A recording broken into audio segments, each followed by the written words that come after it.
First off, I want to say, Senator Donnelly, please support the BUILD Act. Nations are crumbling. The United States continues to prosper. Some ask, why don't we do more to help these nations in dire need of our help, suffering from extreme poverty?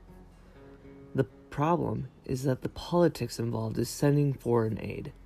The Trump administration has cut funding to the international affairs budget. This budget is the direct foreign aid money we as a country give to suffering nations.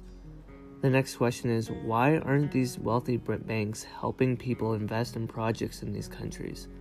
Why is the government not doing this as well? The answer is simple. The investors do not think they will get their money back through the loans. This is why the BUILD Act has been proposed. So what is the BUILD Act, do you ask? BUILD Act is an acronym for the Better Utilization of Investments Leading to Development Act.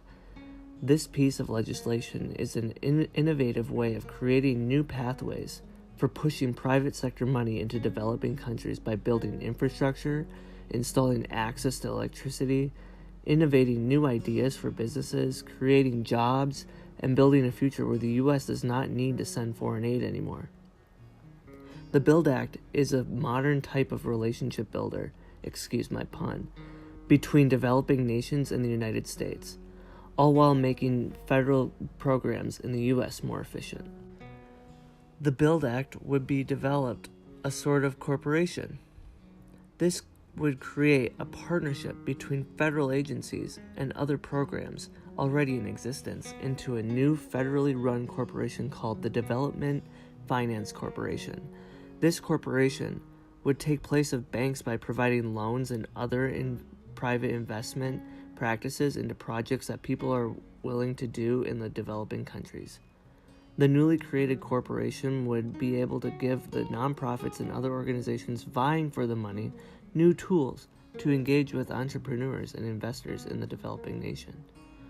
This creation of the Development Finance Corporation also raises the limit on government investment in private sector organizations and their business ventures.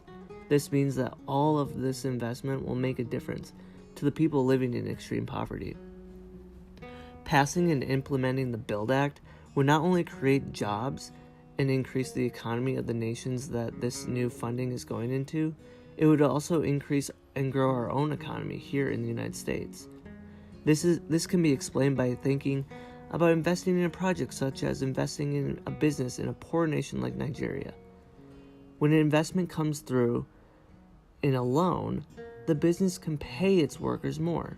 When those workers are paid more, they spend more in other places. This builds the local economy. This allows for more people to become more wealthy. In the long run, these loans would be paid back in full plus interest.